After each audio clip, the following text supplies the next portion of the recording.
Ó mà ṣe o, ikú mà ti tún dóró lágbo òṣèré ilẹ̀ wa. Àṣàrà ìlú Abaragi Ọ̀gẹ́ ti mú arẹwà òṣèrébìnrin ilẹ̀ wa TOPE OSOBA lọ ní ẹni 40 ọdún. Ìṣẹ̀lẹ̀ burúkú yìí wáyé lẹ́yìn ọdún kejì tí arẹwà òṣèré yìí jáde láti kéde pé òun ti ń bá àrùn jẹjẹrẹ wọ̀yá ìjà fún ìgbà díẹ̀. Ipá òun sì ti ń pin. Ó sì bẹ àwọn èèyàn fún ìrànlọ́wọ́ àti àtìlẹ́yìn láti tẹ̀síwájú nínú ìtọ́jú tó péye láti borí àìsàn náà. Lẹ́yìn oṣù díẹ̀ ni òṣèré yìí jáde láti kéde pé Ọlọ́run ti fún òun ní ìṣẹ́gun lórí àìsàn náà. Lára òun sì ti ń yá. Èyí náà ló jáde lọ́jọ́ 4 oṣù kẹjọ ọdún 2025 láti kéde pé ara òun ti yá pátápátá o tí òun sì ti ṣetán láti padà sídìí iṣẹ́ tíátà tó ń yàn láàyò. Ó sì dúpẹ́ lọ́wọ́ gbogbo olólùfẹ́ àti alátìlẹyìn rẹ̀ àti gbogbo àwọn tó ṣàdúró tì fún nínú ìrìn àjò náà. Bẹ́ẹ̀ ló ní ìrírí àti ìdojúkọ àrùn jẹjẹrẹ tí òun ní yìí jẹ́ ìrírí kan gbòógì tó yí ayé òun padà. Nínú àtẹ̀jáde tó gbé jáde ló ti kọ báyìí pé ní olólùfẹ́ àti alátìlẹyìn mi ọ̀wọ́n. Orúkọ mi ni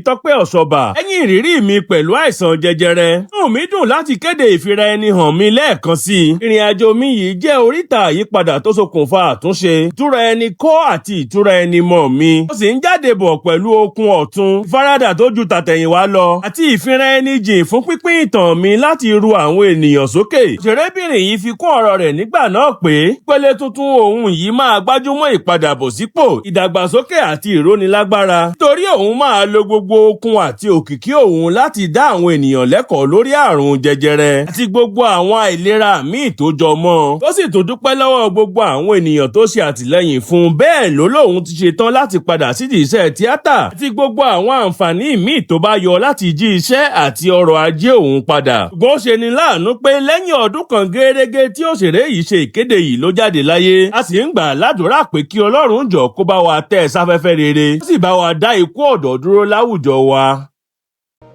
Ọjọ́ yẹn mo ṣàfọwọ́ kan ara mi ṣá, mo wá ṣàrí pé kíní tó wà níbí báyìí pé kíní yóò sí bẹ́ẹ̀ tẹ́lẹ̀ bí kíní ẹ̀wà kékeré yẹn. Mo ṣàrí pé ṣàwà níbí kan bí báyìí, mo bá lọ sí ilé ìwòsàn private ni dókítà yẹn bá ní pé kò sí nǹkan kan wípé bí nítorí pé mo ti wà ní stage láti bímọ pé mi ò dẹ̀ tí ì bímọ rí, mi ò dẹ̀ tí ì bẹ̀rẹ̀ mi tí fọmọ lọ́yàn rí nítorí ẹni pé kò sí nǹkan kan ní ó dà kò sí wàhálà mo dẹ̀ lọ́lé.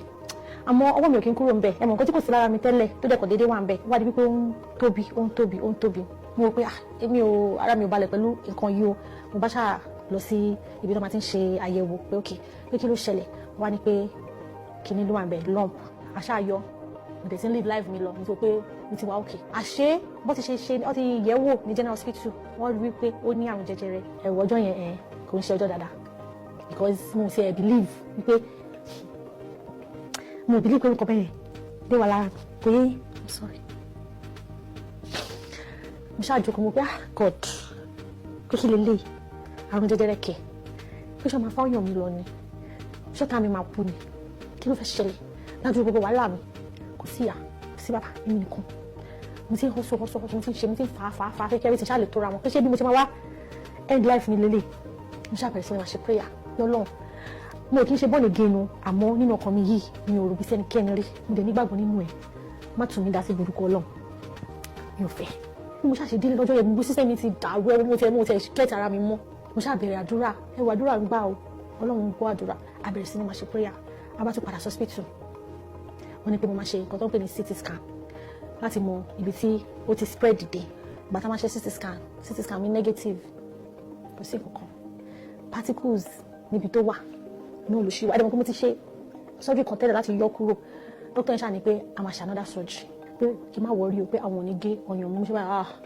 ẹ má gé ọyàn mi ò tí ì bímọ ọmọ kékeré ara mi ibi tí Ọlọ́run ti wá yà mí lẹ́nu again dókítà tó sọ pé mo ní láti ṣe chemotherapy pé mo kàn máa ṣe radiation àmọ́ ṣàbẹ̀rẹ̀ nígbà tó fún wa ní bí mo ṣe báyìí ibo mo ti fẹ́ rí mo ṣáà message àwọn colleagues mo message àwọn ọmọ tí mo lè message àwọn ẹlòmíì dáhùn àwọn ẹlòmíì ò dáhùn mo ṣáà wò pé ta ni mo fẹ́ pè àti Fọlúkẹ́ Dáramọ́lá bí mo ṣe message wọn ni mi náà Fọlúkẹ́ gbà mí o kọ́ báyìí mo ti ṣe tẹ́lẹ̀ àmọ́ ojú ti mi ẹ̀jú má gbójú mi jáde Fọlúkẹ́ ní àwọn èèyàn pé tọ́nà bí ẹ ò ṣe kí nítorí wọ́n mọ ẹni náà mo ṣe báyìí ṣe mo ní kí la máa ṣe ní o máa gbójú ẹ jáde ni o mo ṣe báyìí mo já níkì mo ṣáà sọmọ nǹkan rẹ ju pé ẹ jẹ́ kí n gbójú mi jáde tó bá jẹ́ ìyẹn ni mo ṣe fídíò kan tí mo ṣe báyìí mo ti wà lọ́sọ̀ tí admit mi sọ sí gbogbo admission tó admit mi nǹkan owó etí èpè bí mo ṣáà ṣe kí ni pé kí àwọn ọmọ Nàìjíríà ọjọ́ kó ṣàánú mi bí mo ṣáà ṣe bọ́ ní ọwọ́ àìsàn jẹjẹrẹ ọmú nìyẹn.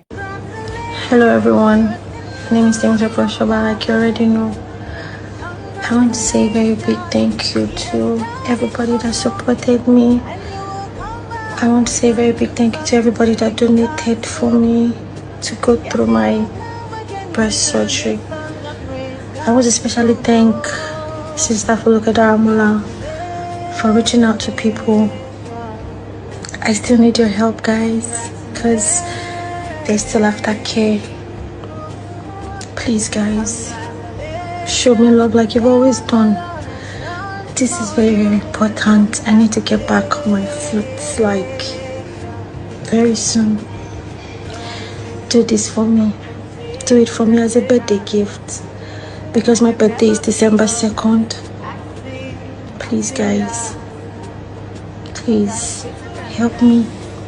I love you. Thank you. Find me. Thank you. I am thrilled to reintroduce myself, to let you know that I am back to the industry. I am ready to bring my talent back to the screen once again. Get ready for new roles, new stories, and new inspiration. I am back, and I am ready to shine, and I am TOPE OSOBA.